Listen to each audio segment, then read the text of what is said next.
So at the moment, Swisstech is a pioneer in the construction industry. So what do you think about the overall construction industry of Sri Lanka and in the region? What do you see in that? Since you spoke of the market leadership, so if you look at the portfolio that we have both in Swisstech Ceylon and our subsidiary Swisstech Aluminium, most of the categories that we operate, we are market leaders. Whether it's tile adhesives, tile clouds, or for that matter aluminium, we have the market leadership, which is something that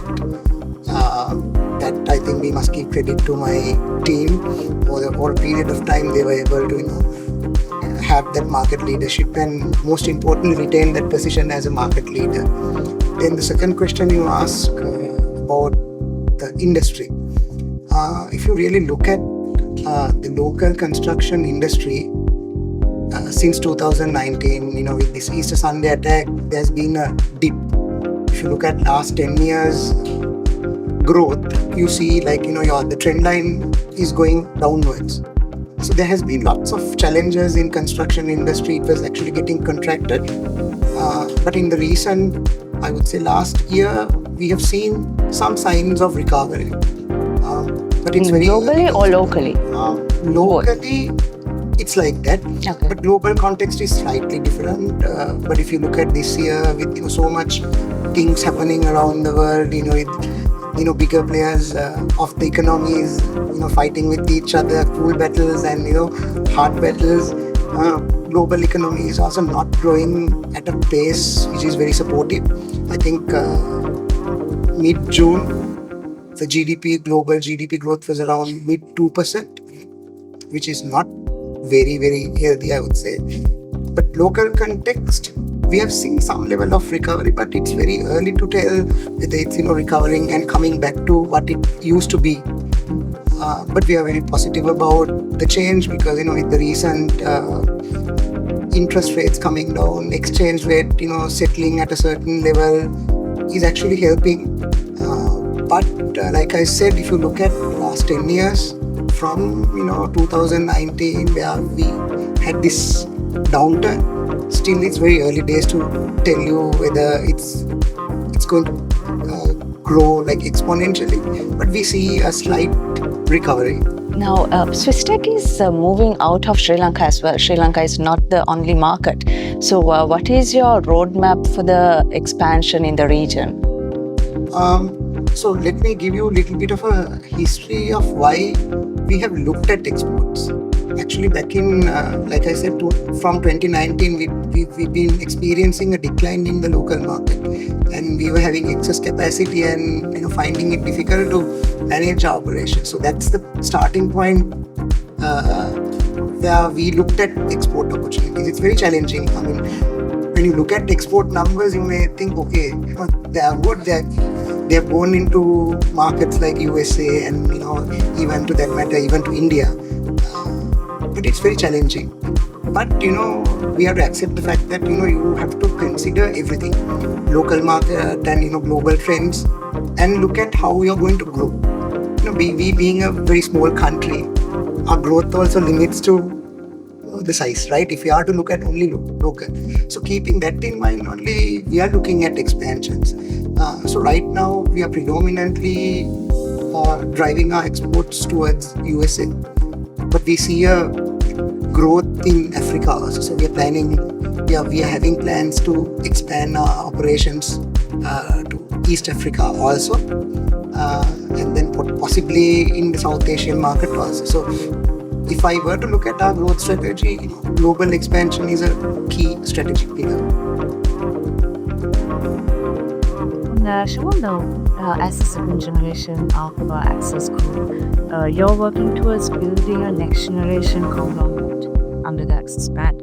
So, what does this vision looks like in practice?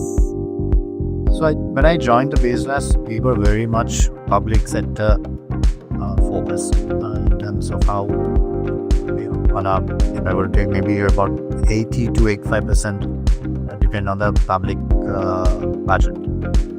Was supplied to the public. Correct.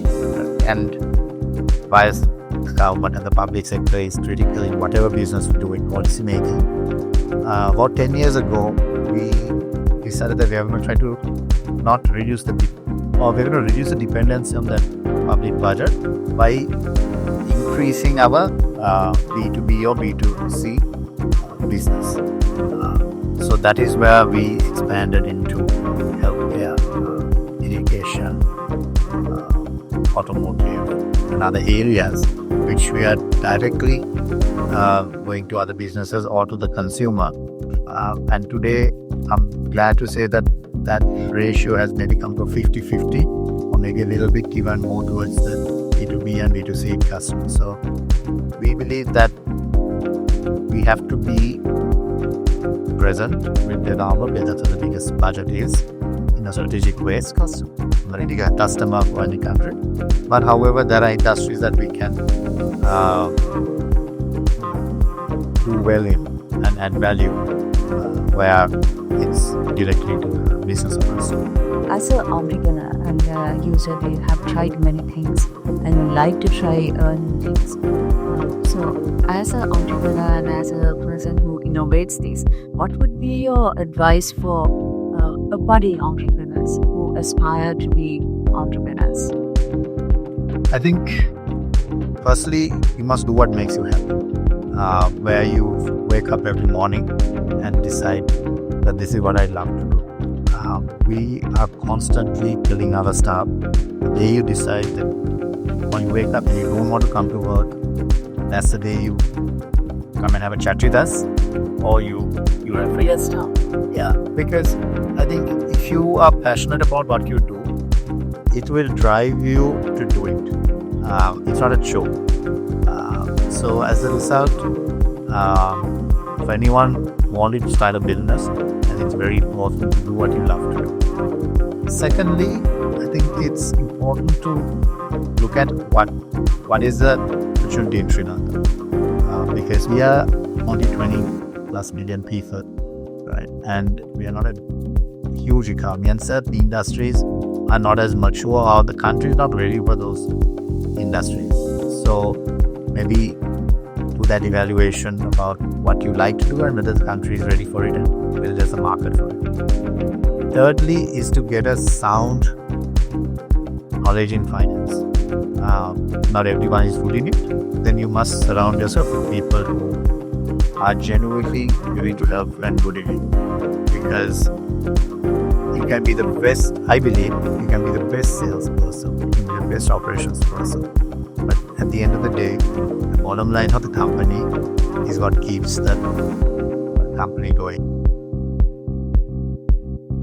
What is the most critical success factor for a digital transformation for a traditional enterprise, I would say? Sure. And I think this is probably a very key question, especially to your viewers in Sri Lanka, because I heard yesterday in the conference that, digital transformation is sort of the digital economy in Sri Lanka is around 5 to 6% today. And the opportunity, for example, in places like India is 10 to 12. So there's an opportunity not to just grow in scale, but also as a percentage. And so you really have to think about what does it take to make that digital transformation successful. And I think there are two key things. One, I think, is alignment. Because, at the end of the day, unless your entire company, including the executives, are aligned behind a vision behind digital transformation, just the CIO or the CTO alone cannot make it happen. This means the entire executive team or the entire leadership team in an organization has to be behind it. And so it comes back to how do you really work effectively with people and collaborate them and formulate a vision where technology can really accelerate the vision for the company, not just technology on its own. I think the second big thing is around change management, because technology by nature will bring change. And as humans, we're not comfortable with change. And so you need to really think a lot around how am I going to enable my users? How will I enable the change management process? What stays the same and what changes? What is the benefit of the change? What's in it for the user? They say kind of WIFM, what's in it for me as individual users or the individual persona as individual groups. So unless you think about these two things in a holistic way, you will not have success in the digital transformation. And I think, especially for Sri Lanka, I think it's a massive opportunity. This is where the world is going. And because it is starting where it is, it has a great opportunity to leapfrog sometimes, just like India did in many other places. When you take Sri Lanka, Sri Lanka is still in the very early stage when it comes to, we are talking about smart government for Sri Lanka, but we are at the very early stages. Right. So, with your global experience, what are the essential things that Sri Lanka should look at when you start this journey? Yeah, I think great question. I think, you have to always look at what things can be a strength for you and play from that strength area versus from just trying to copy everybody. Right? So if I look at it, Sri Lanka is an island country. It is situated very nicely on this east-west shipping route. And so that tells me there should be a lot of opportunity for logistics and IoT and AI because of all the commerce that can get shipped through it. Also, it has a good segment population which can be educated and can work as they learn these new technologies, can actually create great like global capability center out of it. And so I think from a government perspective, first you have to do things like, similar to India or Estonia, like in India you have Aadhaar, which is sort of the biometric record that gives everybody identity. So do you have something similar to what India or Estonia have done to give everybody an identity? So I know uniquely who you are and there is no pilferage or lack of trust that has to happen. Because for digital, that is key, right? We can't physically meet every time. Then you have to enable the whole financial payment model, very similar to UP. So I think that what the government has to do is to enable these kinds of investments. And then it has to also enable investment in training of people at limited to no cost to enable people to learn different technologies, right? So as people who graduate from colleges, can have the right skills. There are people who are even in the middle of workforce can get reskilled easily. And if you do that, I think the rest of the thing can take over, right? I think given Sri Lanka's proximity to India, given its capability, a lot of opportunities are there from a digital perspective in Sri Lanka. Even your companies like Millennium IT, who've done some really wonderful work. And so the question is, can you create many more of those companies? So, Mr. Rao, in that signal, you're very experienced in investment space. What is your view about Sri Lanka, the current context of Sri Lanka? That's a brilliant question. I have been associated with Sri Lanka through my career. I have seen the kind of turbulences it has gone, and I live in Singapore. I'm a Singaporean, and Singapore got independent in 1960. Singapore and Sri Lanka are two islands. Singapore is about 1/10 the size, or even population-wise there. But for many things, Singapore and Sri Lanka don't compare. And the economic development stature, of course, Singapore was still a little ahead, but it has no natural resources. Whereas Sri Lanka is blessed with a population 10x, natural resources, lots of talent, and it has a lot of agricultural exports traditionally, but it has got the people today. It has a complete industrial sort of basic framework, but unfortunately the country did not lead on to the way it could perhaps have led, and is faced with a lot of adversity that. But today, if you see it in the last 2 years, I think the tiding is excellent, and I do wish that there is a certain stability in the current structure and stature. And clearly, Sri Lanka, which was on a brink of much greater difficulty, has retreated back. It was on the edge of the precipice, but now it's walked back and slowly marching areas of stability and growth. I'd compliment, I think, the thinkers behind it, the policy makers. If you look at the blueprint of Sri Lanka, it's very, very impressive. Now, what happens with foreign investments and others is, at what stage of the country's growth path economically you are, I think you're at an inflection point where a lot of good can happen. Let's say in the digital spaces, we're talking about digital nation and digitalization. It has the ability to be a center of excellence for this area in Asia Pacific. If you're looking at things like GCC, Global Competency Centers, I think the biggest pivot is English education. Very motivated people. And if you see the Sri Lankans just like Indians, I've come across the Sri Lankans in the best of executive positions in America, in Europe, in Asia, in Singapore. And they're so good. They're just as good. They're second to none as people. And the talent is so good that given the right resources and the right environment, I think Sri Lanka will be there. Now let me come to this point of inflection story. In every country's destination, and if I reflect back, I know a period of glasnost where Russia went through change. You had the CIS republics coming out, say Kazakhstan, Uzbekistan, they all came out, Russia was centralized. During that whole change that happened, during Gorbachev's time and thereafter the privatization, there was a period of time where entrepreneurs just went to Russia or CIS republics and they became multi-billionaires and some became billionaires because being in the right place at the right time makes all the difference. Here is what I would say to technopreneurs, investors, and people who want to have a higher rate and a higher speed of return and growth. I think the timing is perfect in Sri Lanka. And so, is there any structural changes or developments you think that Sri Lanka should do to attract these foreign direct investments? See, FDI has sole method. People who do foreign direct investments or outward investments from funds, they're pretty smart people. They have us hand and feet on the ground. They know what they're doing. So I've already stated this, that you walk the talk of your policies and show the commitment to handhold those investors, not just for a short period of time, but build on the credibility of Sri Lanka as an investment destination that is trusted and secure, and I can be here for the long term. Because foreign direct investment doesn't come for a year or two. We're looking at journeys which are going to be decades to make a difference to themselves and to make a difference to the country.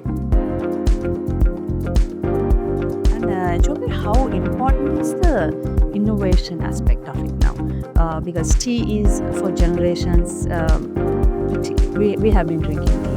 So how do you innovate, how innovation get involved in your trade in terms of your product development or maybe variety or regional? Innovation is one of our main keys. Without innovation, our product would not be out there in the variety that we have it. So just to give you a rough idea, any company has their standard SKUs that they would sell to the market. Our SKU list is a little insane, so it's over 3,500 products. So this is because market to market it varies. And so we'll take a basic example. English breakfast. Everybody knows what English breakfast is. Our welcome strong tea. The most used. The most used tea. Our English breakfast is different in a lot of markets and it's fine-tuned to that market. Yeah. Similarly, we have Listener, English breakfast tea is different from each.